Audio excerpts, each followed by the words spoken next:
kita semua, perkenalkan nama lengkap saya Margareta Elisa Sangu, nomor regis 14118010. Saya mahasiswa dari Universitas Katolik Widya Mandira Kupang, Fakultas Keguruan dan Ilmu Pendidikan, jurusan Biologi semester 4. Di sini saya akan membuat video pembelajaran. Dari tujuan pembuatan video pembelajaran ini untuk membantu ujian setengah semester dari mata kuliah Mikrobiologi Dasar dengan dosen pengasuh Ibu Hilda Smisa, SPD, MSI. Baik, saya akan menjelaskan materi bab 2 tentang morfologi dan anatomi mikroorganisme.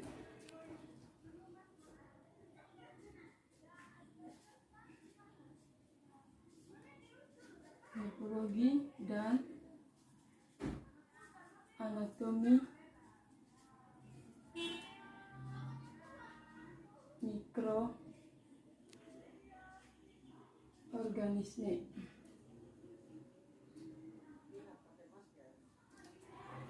Sebelum kita melanjutkan materi berikutnya, terlebih khusus kita mengetahui apa itu anatomi mikroorganisme. Anatomi mikroorganisme, bakteri yang tersusun dari dinding sel dan isi sel. Di sebelah luar dinding sel terdapat selubung atau kapsul.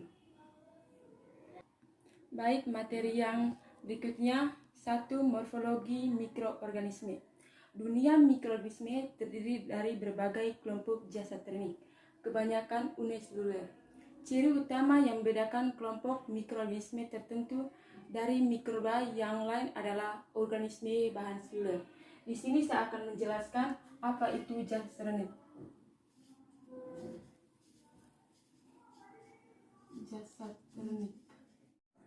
Jasad termik adalah makhluk hidup yang terdiri dari sel atau beberapa kumpulan sel dengan ukuran beberapa mikron.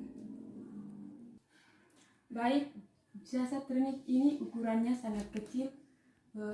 Kita bisa lihat melalui mikroskop elektron. Kelompok jasad termik ini kebanyakan uniseluler atau bersel tunggal. Misalnya bakteri, protozoa, dan ganggang. A. Sel sebagai satuan struktur dasar kehidupan. Mengapa sel disebut sebagai satuan struktur dasar kehidupan? Karena seluruh tubuh organisme tersusun dari sel. Sel merupakan satuan struktur yang fundamental dan fungsional bagi kehidupan. Artinya, seluruh makhluk hidup tersusun dari sel-sel dan fungsi-fungsi kehidupan berlangsung di dalam sel tersebut. B. Bentuk dan susunan mikroorganisme. Bentuk umum mikroorganisme terdiri dari satu sel atau uniseluler. Tetapi bentuk mikroorganisme dapat juga berbentuk filamen atau serat, yakni rangkaian sel yang terdiri dua sel atau lebih yang berbentuk rantai seperti yang ditemui pada fungi dan mikroalga. Di sini saya akan menjelaskan filamen. Filamen ada dua, yaitu filamen semu dan filamen benar. Filamen semu adalah hubungan antara sel satu dengan sel yang lain, terlihat hubungan yang tidak nyata atau tidak ada. Sedangkan filamen benar adalah hubungan antara sel satu dengan sel yang lain, terlihat hubungan yang sangat jelas. Di sini saya akan menggambar mikroorganisme berbentuk filamen seperti ini.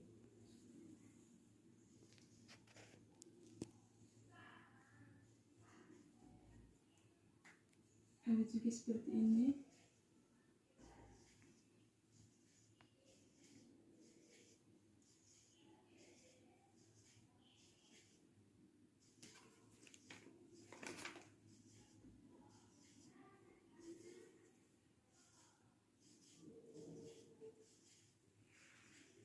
Dan ada juga seperti ini.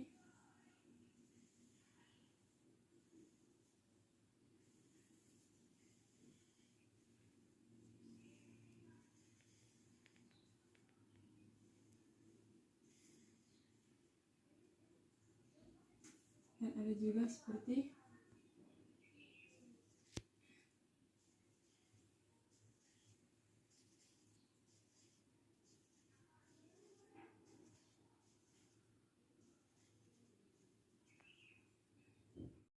bentuk lain mikroorganisme adalah koloni. Koloni adalah gabungan dua sel atau lebih di dalam suatu ruangan seperti yang terdapat pada bakteri dan mikroalga. Di sini saya akan menggambar koloni seperti ini. Pada koloni yang pertama ini, dia bersel tunggal. Sel tunggal. Ada juga seperti ini.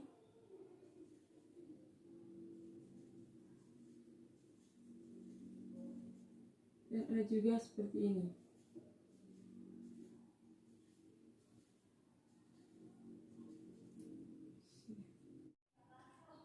Bentuk umum dari masing-masing mikroorganisme yaitu yang pertama bakteri,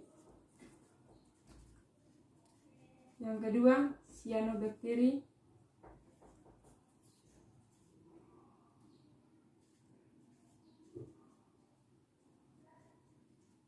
yang ketiga fungi, yang keempat protozoa, yang kelima alga, dan yang terakhir virus. Di sini saya akan menjelaskan bakteri. Bakteri adalah sel prokariotik yang khas, uniseluler, dan tidak mengandung struktur yang terbatasi di dalam sitoplasma. Yang kedua, cyanobacteria. Cyanobacteria adalah organisme prokariotik fotosintetik.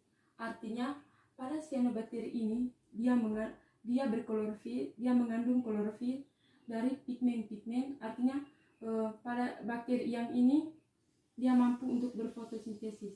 Pada cyanobacteria ini dia juga bersel satu dan dijumpai secara tunggal. Yang ketiga, fungi.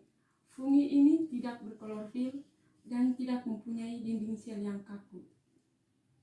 Fungi ini kita bisa lihat dia bisa hidup di batu, dan fungi ini mendapatkan makanan dari cacat mineral. Yang keempat, protozoa.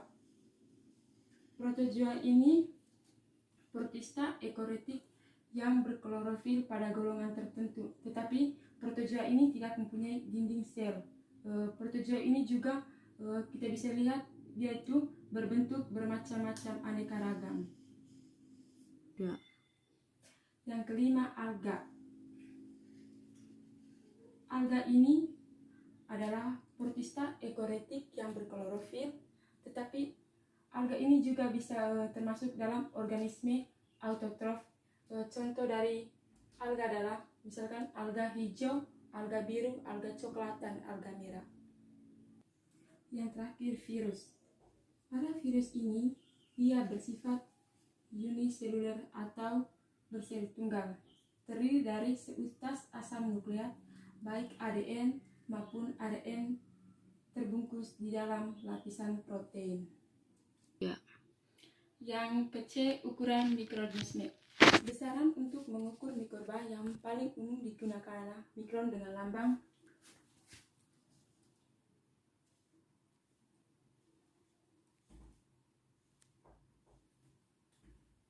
bahkan pada beberapa jenis mungkin dengan mikron ataupun sampai angstrom dengan lambang seperti ini. Pada lambang ini biasanya sering disebut satuan panjang pada mikron tersebut. Kelompok mikroba yang kecil misalnya pada Mycoplasma. Mycoplasma itu genus bakteri yang tidak memiliki dinding sel. Mycoplasma yang hanya berdiameter 0,125.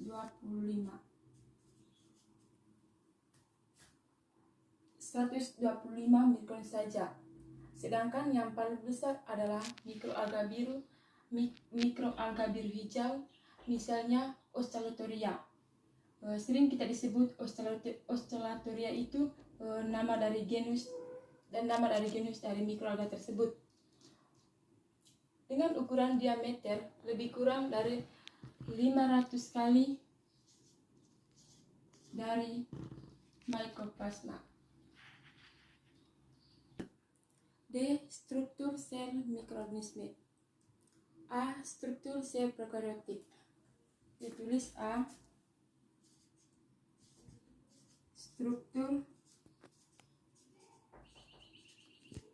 sel prokaryotik. Sebelum kita memulai pada materi yang berikut, terlebih khususnya kita mengetahui apa itu sel prokaryotik. Sel prokaryotik adalah sel yang tidak memiliki membran inti.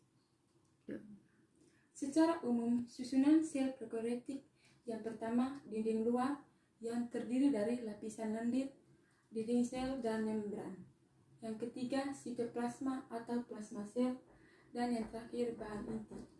Di sini saya akan menjelaskan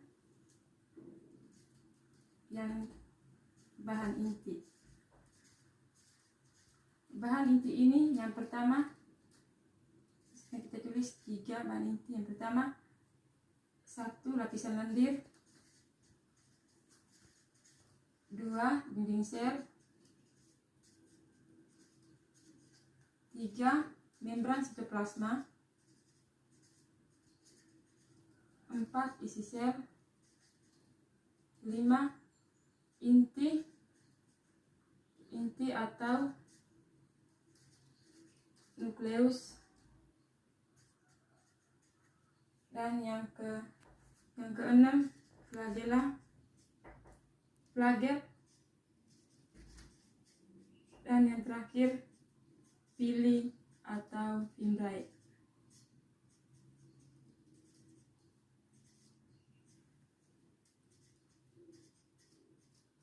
Dari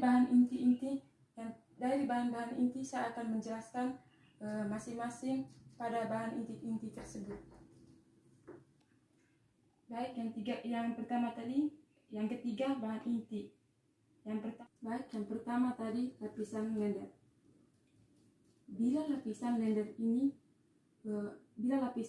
tebal dan berlekatan dengan dinding sel, maka pembungkus ini disebut dengan lapisan kapsula. Dan bila lapisan lender ini tidak berlekatan dengan dinding sel, maka lapisan lender ini disebut dengan lapisan lender. Ya. Baik, yang kedua dinding sel. Pembungkus yang terletak antara membran sitoplasma dengan dinding sel atau kapsula disebut dengan dinding sel. Ya. Pada bahan inti yang ketiga yaitu membran plasma. Membran plasma ini disebut juga plasma atau plasma lemah, atau juga sering disebut lapisan hyalin. Pada membran plasma ini dia dibuat dari bahan sel prokaryotik. Ya. Yang keempat, isi sel. Isi sel ini juga dia termasuk dalam protoplasma karena dia mengandung karbohidrat, protein, enzim-enzim, belerang, karbonat, dan volutin. Baik, yang ketiga, pada RNA bagian dari boson yakni sel organel yang berfungsi untuk organel protein. Pada bahan inti yang keenam yang disebut dengan flagel. Beberapa mikroorganisme bergerak dengan menggunakan flagel adalah misalnya contoh kuman yang berbentuk batang atau basil, ada juga yang bentuk spiral. Dengan mikroskop elektron ditunjukkan bahwa flagel ini merupakan benang-benang protoplasma yang berpangkal titik tepat di bawah membran sel. Ya. Yang terakhir Poin yang ketujuh, pilih atau fimbriate. Banyak gram negatif yang memiliki bulu-bulu yang panjang di sekitar sel. Maka bulu-bulu ini tidak berlekuh dan lebih halus dari flagel. Bulu-bulu ini yang sering disebut dengan pili, dan ia juga berjumlah ratusan. Yang struktur sel eukariotik. Struktur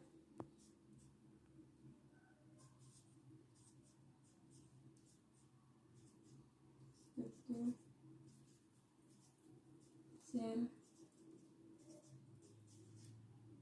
eukariotik.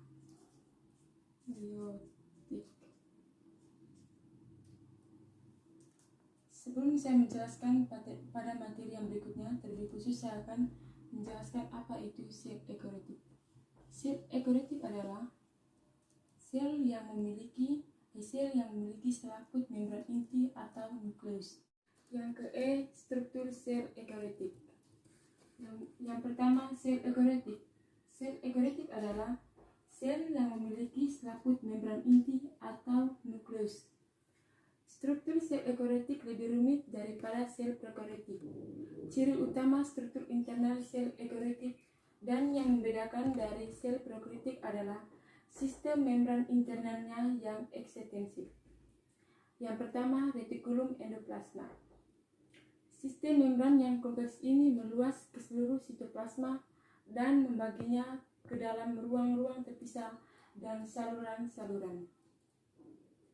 Ya. Yang kedua, nukleus. Nukleus merupakan suatu tubuh yang sangat penting, biasanya bulat dan dikelilingi oleh membran ganda yang dinamakan envelope nukleus. Envelope nukleus ini adalah yang melindungi DNA di dalam nukleus dari cacat di sekitarnya. Tiga, kompleks Golgi. Alat Golgi dinamakan juga kompleks Golgi. Organel membran inti terdiri dari sekelompok kantung pipi seperti cakram. Ya. Yang keempat, mitokondria. Organel ini terselubung dalam membran ganda. Dan yang kelima, kloroplas. Kloroplas adalah organel dalam sel tumbuhan yang mengandung pigmen hijau klorofil dan di dalamnya berlangsung fotosintesis. Kloroplas ini juga dia mampu berfotosintesis dan dia juga mampu untuk melakukan suatu perkembangan di dalam organel tersebut. Dan yang keenam, vakuola. Vakuola merupakan ruang yang dibatasi membran di dalam sitoplasma. Ya. Baik, yang ketujuh, mikrotubul dan mikrofilamen. Mikrofilamen mengandung protein aktin dan eusin. Pertama, aktin